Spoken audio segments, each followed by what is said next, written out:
Hello everyone and welcome to another video. This video is titled, Why You Should Let Your Students Select Their Own Shows, and How to Do It Effectively. This video is for those of you who work with theater students, high school directors, drama coaches, college professors, and so on. However, this is going to be more applicable to high school, but I think others may benefit from the things I have to say, so feel free to give it a watch even if it doesn't apply directly to you. Today, I'm going to make the argument that you should allow your students to select their own shows.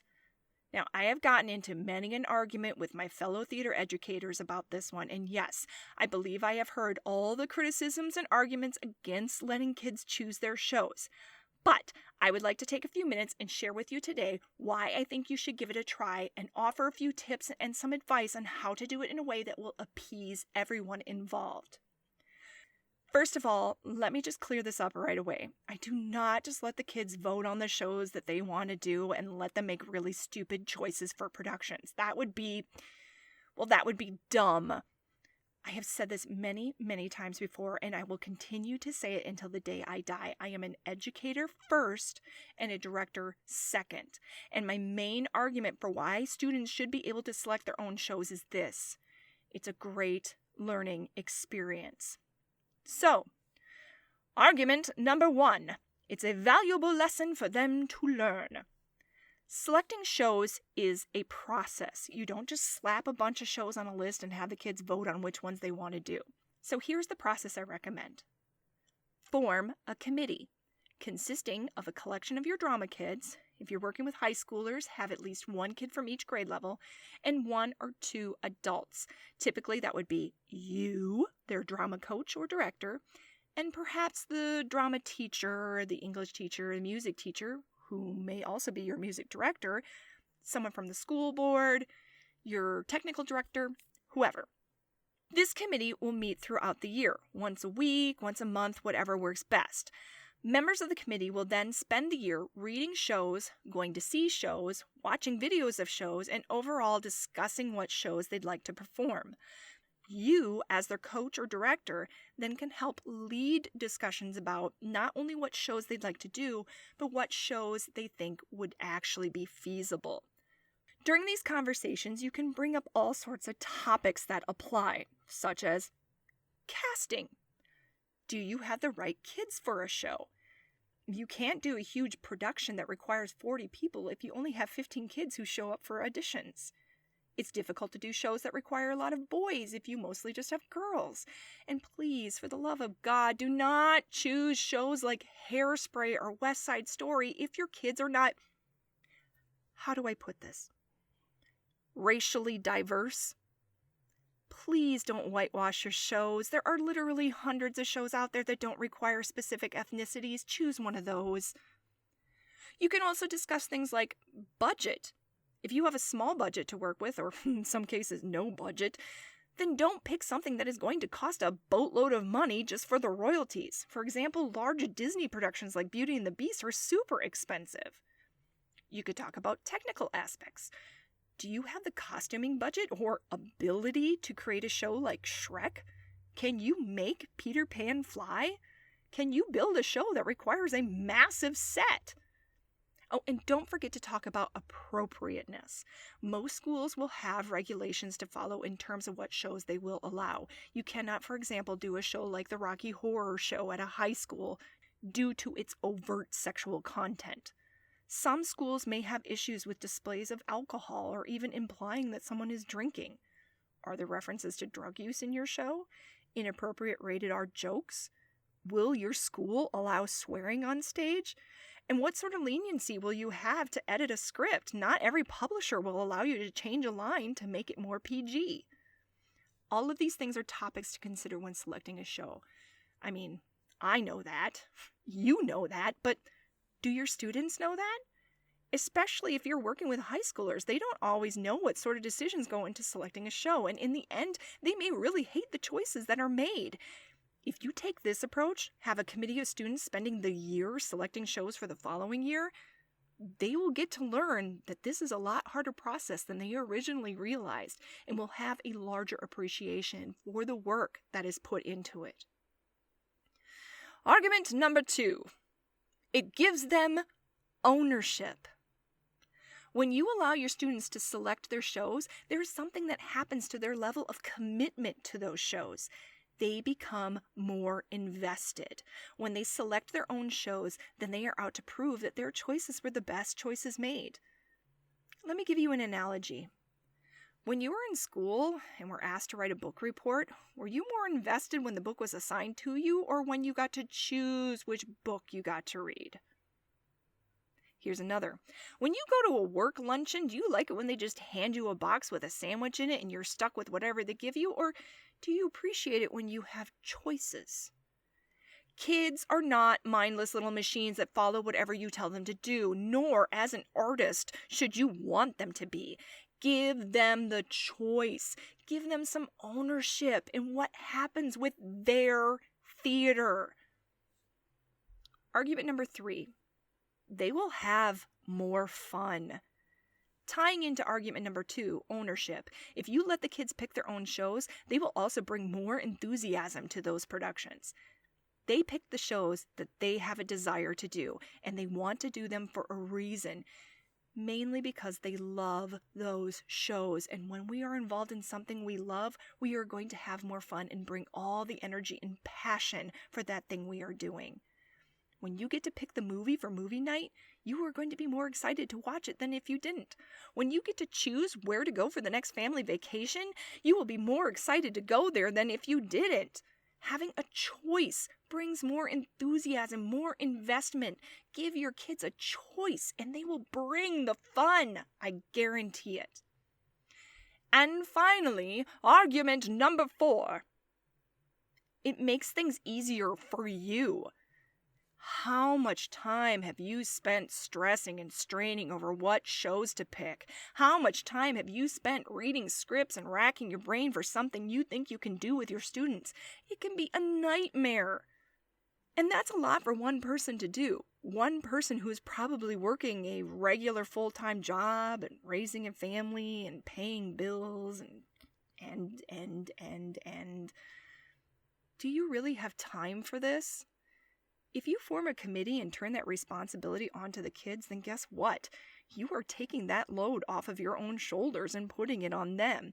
Yeah, you can still look at shows, you can still read shows, you can still throw your suggestions into the mix. I do it all the time, and sometimes they even like my choices.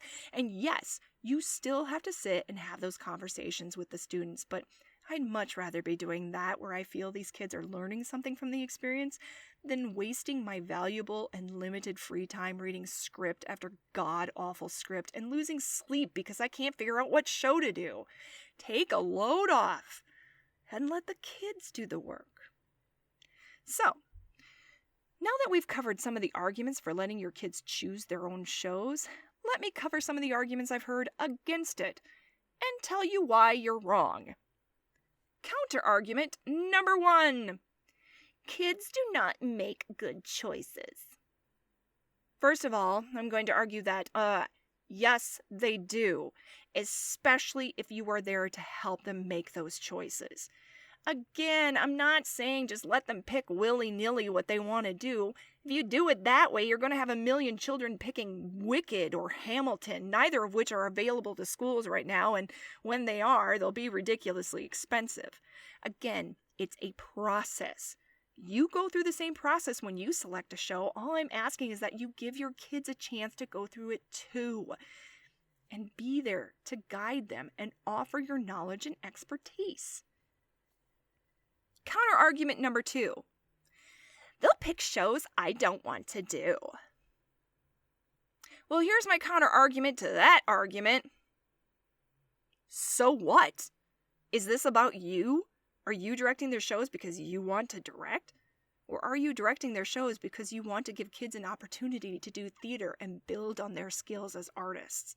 It's about priorities. Where are yours? Which is more important to you, getting to direct a show you have a passion for, or giving these kids a positive and educational experience? If you lean toward the first, then I am going to respectfully suggest that you are in this for the wrong reasons. This isn't about you. It should never be about you.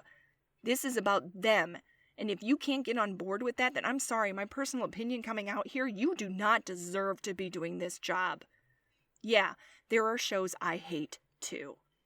But I've always told my kids that I will never say no to a show unless I think it's a bad idea for them to be doing it. For example, if it's inappropriate, or if I think we don't have the kids to pull it off, or if it's too expensive, or all those other ideas I mentioned before. I will never say no to a show simply because I don't like it. Look, I hate Grease. I hate that show. But I've told my students, if you want to do Grease and the school says it's okay, then I will direct Grease for you. Again, this is about them, not me. It's about the students, not the director. Counter-argument number 3. Well, I always ask my students for suggestions. Yeah. And how many times do you listen to those suggestions? Answer honestly, how many times do you actually take their suggestions into consideration? Or are you just going to pick the show you want to do anyway? Furthermore, as I mentioned before, if that's all you do, then you're going to get a million suggestions to do Dear Evan Hansen. By throwing out the I'll take suggestions line, you're not allowing them the opportunity to really consider what they want to do or what they could do. But if you give them a chance to think about it, if you give them the opportunity to really research and consider all the choices out there, then they will come up with better suggestions. By just throwing out, I'll take suggestions, you aren't really giving them that chance. So, here's a question I have for you. A question I'd like you to ask yourself. Why are you not allowing your students to select their own shows? And I want you to really consider this and be completely honest with yourself. Is it because you like having that control? Because you want to choose the shows that you want to do? Again, I'm going to respectfully say, if this is you, you should not be doing this job. You want to direct? Find a community theater to pitch your ideas to. This is about the kids, not you.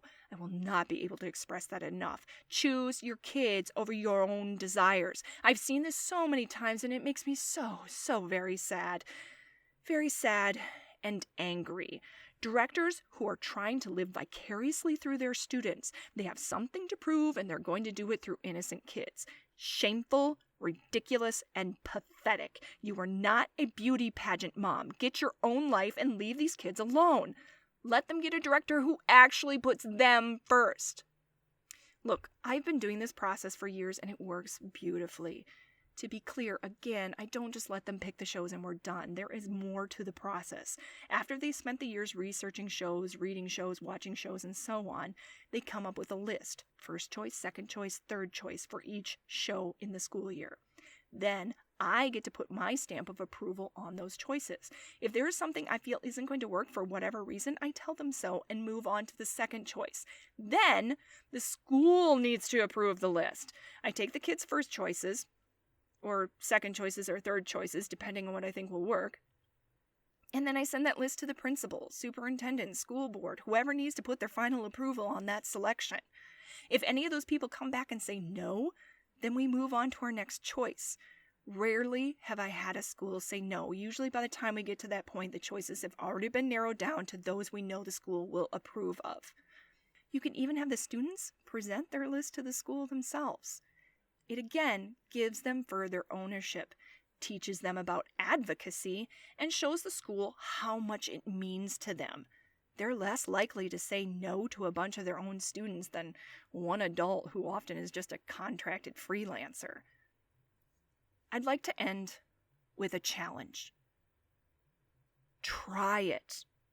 If you are leery, then maybe just let them choose one show to start off, just once. You can even tell them that this is only going to happen this one time. See what happens. Give them time to go out there and research shows. Give them time to sit down and discuss their choices with you. Have open and honest conversations about why they should or shouldn't choose certain shows. Personally, I think you'll be very surprised with what happens. And I would wager a bet that you'll want to do it again. Thank you for listening. See you next time.